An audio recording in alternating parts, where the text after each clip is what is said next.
Un dicton populaire dit la chose suivante. Un homme indique la lune du doigt, le fou regarde le doigt, le sage la lune. D'une certaine manière, c'est ce qui est dit dans l'Évangile et ce qui est dit dans la vie spirituelle. Le Seigneur indique les sommets, ce n'est pas la lune, mais c'est le royaume de Dieu. Et toute l'orientation de la vie spirituelle, c'est vers le terme. Et parfois, on pourrait s'arrêter sur le doigt qui indique le ciel et regarder si le doigt est bien propre, si parfaitement le doigt est en place.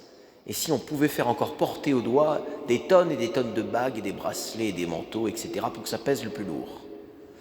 Et ainsi, le Seigneur fait remarquer aux docteurs de la loi qu'ils font effectivement, eux, porter des fardeaux lourds sur le bras, le doigt, la main, le poignet, et eux-mêmes ne bougent pas ces fardeaux d'un seul doigt.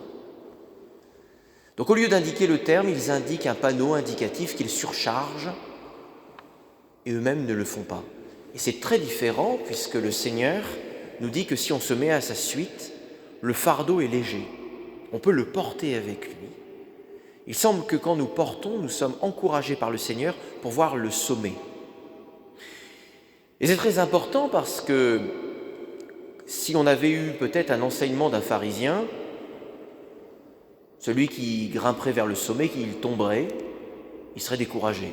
Il dirait « mais tu n'as pas assez bien porté, tu dois porter plus fort ». Et le Christ, par contre, lui, nous encourage vers le terme, et comme le dirait le curé d'Ars, les saints n'ont pas tous bien commencé, mais ils ont tous fini. Et j'ajouterai, le saint, ce n'est pas celui qui tombe, mais celui qui se relève. Et donc celui qui a en vue le terme, quelles que soient les chutes, quel que soit le poids à porter, le terme le réjouit, rend son fardeau léger, et il sait qu'il le porte avec le Christ. Cette vertu de porter avec et de regarder le terme et de marcher en route, ce qui fait que ça nous allège le fardeau à porter, comme dirait le Christ, c'est la vertu d'espérance. C'est la vertu que Marie-Eugène appelle la vertu qui fait marcher. Voir le terme et courir avec joie sur le combat à mener. D'une certaine manière, quand le Seigneur dit aux pharisiens que vous faites payer la dîme sur toutes les plantes du jardin, comme la menthe et la rue, et vous passez à côté du jugement de l'amour de Dieu, on pourrait penser, dans une lecture un peu complète de l'Écriture, que le jardin, c'est là où est Dieu, avec Adam et Ève, et on fait peser la taxe de chaque fleur, mais on oublie qu'au centre du jardin, il y a Dieu. Et que finalement, ce serait au terme d'une certaine taxation qu'on arriverait à Dieu. Alors le terme, c'est tout de suite de penser qu'à Dieu, de voir ce qu'on doit rendre à chacun et alléger. Et c'est terrible parce qu'ils sont pinailleurs dans des détails, et pourtant c'est leur zèle juif de le faire, et c'est pas mauvais. Mais le Seigneur prophétise en disant « Quel malheur pour vous, parce que vous êtes comme ces tombeaux qu'on ne voit pas, sur lesquels on marche sans le voir, vous êtes comme des morts. » C'est comme des morts, comme des tombeaux. Vous croyez bien faire, vous êtes comme des tombeaux. Jésus une autre fois dira cela, dira « Laisse les morts enterrer les morts ». Et ça veut dire que celui qui montre la lune, mais plus le doigt que la lune, il ne restera pas dans la mémoire des hommes, il restera comme un tombeau.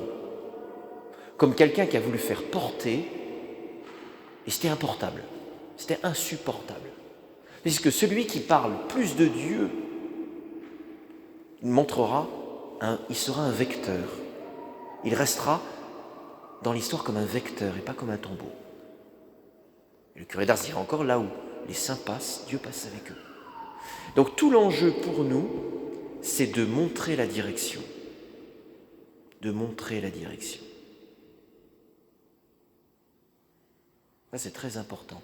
Et c'est exactement ce qui nous est dit dans la parole de Dieu aujourd'hui, dans ce que l'Église prie, quand dans l'ouverture, elle dit « Tu nous précèdes, tu donnes les grâces pour nous accompagner. » Les grâces où Dieu nous précède, qu'on appelle les grâces prévenantes, c'est croire à la providence de Dieu sur chacun de nos pas pour nous conduire au terme, quels que soient les hauts et les bas. Mais c'est l'acte d'espérance. Et à ce moment-là, on peut commencer à charger la main, le doigt, mais en vue du terme, parce que le Seigneur nous conduit. Donc il faut toujours parler de Dieu en premier.